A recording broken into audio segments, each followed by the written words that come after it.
Oi pessoal, tudo jóia? Bom, estamos aqui fazendo o resumão sobre o tema da avaliação do terceiro ano lá, a Era Vargas, né? De período Vargas de 1930 até 1945 e também sobre um pouquinho sobre o populismo. Não vai dar para falar sobre tudo sobre o populismo, a gente não viu todo o conteúdo, mas a gente vai adiantar um pouquinho também, que inclusive em relação a coisas que vão, a conteúdos que vão cair na prova, certo? Bom, então o período de governo do Vargas, né, chamada Era Vargas, vai de 1930 a 1945 e tradicionalmente ele é dividido em três períodos, né? O governo provisório, que vai de 1930 a 1934, o governo constitucional, que é de 30 a 37, e o Estado Novo, que vai de 37 a 1945, beleza? Bom, o governo provisório foi caracterizado como um momento de transição política e também a gente pode dizer econômica do Brasil, aonde o Brasil, aquele Brasil dominado pelas oligarquias de Minas e de São Paulo, perdem poder, né, devido à chamada Revolução de 30 e perdem poder então para as oligarquias gaúchas e de alguns estados do Nordeste, como a Paraíba, por exemplo, tá? Então foi um momento de transição, aonde o Vargas já de cara mostrou que tinha um perfil centralizador, tá?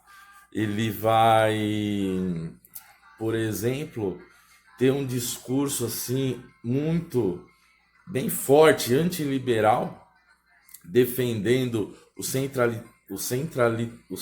caramba, enroscou aqui. Defendendo a centralização política, fazendo altas críticas aos regimes liberais até aquele momento, tá? Então a gente é uma característica bem marcante de alguns populistas, inclusive, e também de vários ditadores que surgiram nesse período, né? Como Hitler na Alemanha, o Mussolini na Itália, tá? Então o Getúlio Vargas foi nessa pegada aí, tá certo? Então ainda nesse período ele vai também fazer algumas inovações, a gente pode dizer assim, para o cenário brasileiro, como por exemplo sinalizar para o voto feminino durante esse período e a criação do Ministério do Trabalho. Porém, ao mesmo tempo, ele manda fechar o Congresso, né? Então aí a gente começa a identificar por que esse grande estadista brasileiro ele foi apelidado, né, de mãe dos ricos e pai dos pobres, né? À medida que ele concedia um benefício para a população menos privilegiada economicamente, ele também conseguia atender os interesses das oligarquias nacionais, tá certo? Eu acho que o maior obstáculo que ele encontrou nesse período provisório foi a chamada Revolução Constitucionalista, né, ou Revolução Paulista de 1932, quando os paulistas simplesmente decidem não esperar mais a, porque quando ele dá o golpe de 30, uma das bandeiras dele era criar uma constituição, e ele já estava se arrastando por um bom tempo e nada dessa constituição sair. Então os paulistas acabam fazendo uma revolução, o último grande conflito assim armado, de uma guerra civil declarada mesmo aqui em território nacional, que o Vargas conseguiu sufocar, eu diria assim, até facilmente, embora tenha ocorrido uma grande mobilização dos paulistas, né, da sociedade, havia propaganda uma propaganda muito forte, inclusive, para a população colaborar com prataria, ouro, para poder financiar o Exército Paulista. A PM, a Polícia Militar do Estado de São Paulo, atuou de maneira intensa nessa guerra civil, porém as forças federais eram muito superiores e logo os paulistas foram derrotados. Mas os paulistas até hoje se gabam, né, de terem, com essa revolução, forçado o Getúlio Vargas a ter criado a Constituição de 1934. Tá? E aí inaugura-se um outro período chamado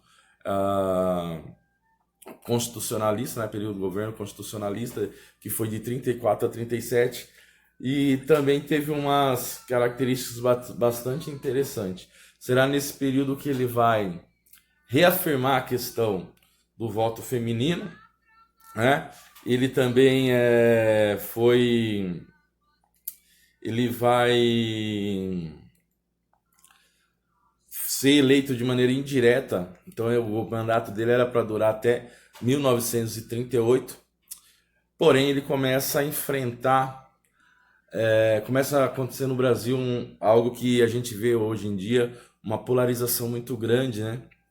Uma rivalidade muito grande entre dois grupos, né?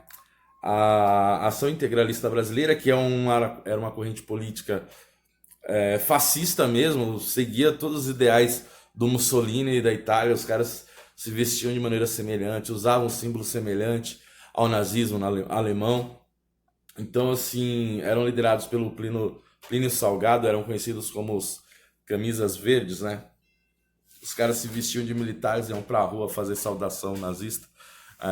E do outro lado dessa polarização estava a Aliança Nacional Libertadora, liderada pelo Luiz Carlos Prestes, um grupo comunista, que inclusive em 1935 tentou tomar o poder na chamada intentona comunista, né?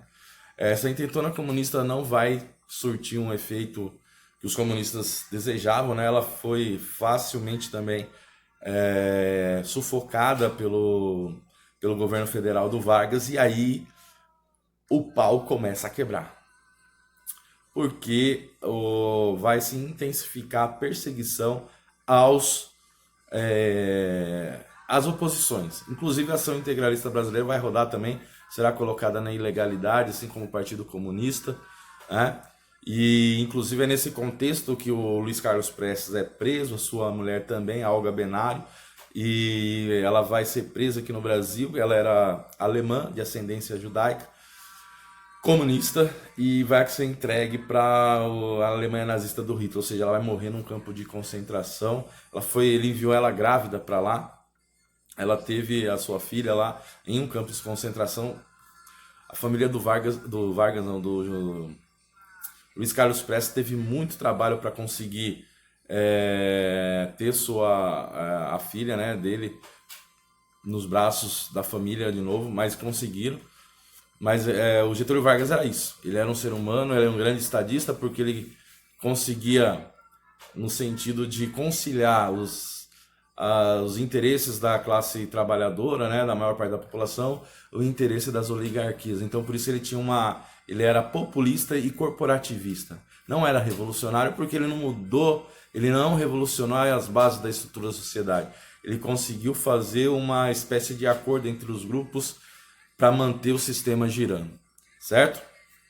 Bom, e aí estava chegando próximo das eleições de 38, o Getúlio Vargas decidiu que ele não ia deixar o poder, certo? Então ele rasga a Constituição de 34, mas ele não faz de uma maneira muito, digamos assim, honesta. Ele e seu governo cria um suposto plano ou melhor, identifica um suposto plano que eles atribuíram aos comunistas, que era o plano Cohen, né? Que tinha um intuito assim de transformar o Brasil numa espécie de União Soviética, entende? Então, com essa justificativa, ele rasga a Constituição de 34, fecha o Congresso novamente e aí institui o Estado Novo. E aí é uma ditadura declarada, né? Porque ele vai criar um órgão da imprensa, o DIP, Departamento de Imprensa e Propaganda, que tinha a função de censurar tudo quanto é notícia de oposição, né, que fosse contra o presidente. Inclusive criou a Voz do Brasil, que passa até hoje nas rádios, a hora do presidente, onde é o dia do presidente, não é a propaganda fajuta do presidente da República, tá? Mas ao mesmo tempo também foi durante o Estado Novo que ele vai consolidar as leis trabalhistas, o salário mínimo, porém, ao mesmo tempo, né, como eu já falei, ele era muito contraditório, ele vai colocar os sindicatos, né, o órgão representativo dos trabalhadores, vai colocar o sindicato abaixo do Estado, né? Então, a partir desse momento, os sindicatos deviam obrigações ao Estado e isso vai limitar o direito dos trabalhadores. E o cara ele era inteligentíssimo, porque enquanto o dia 1º de maio em todo o mundo é um dia de luta e protestos da classe trabalhadora para melhores condições de trabalho, ele estipulou um feriado nacional, o dia 1º de trabalho, um dia de festa do trabalhador. Então, enquanto a Europa, os Estados Unidos está quebrando pau, até na África, o povo está quebrando pau por melhorias de condições de trabalho. Aqui no Brasil a gente está cantando pagode, tomando cerveja e fazendo churrasco, como se tudo tivesse, como se nós estivéssemos no país das maravilhas, né? Então, reforçando, ele tinha um discurso antiliberal tremendo nessa fase, onde ele vai atacar mesmo, defender a centralização política, e ele fez isso na prática. Certo, pessoal?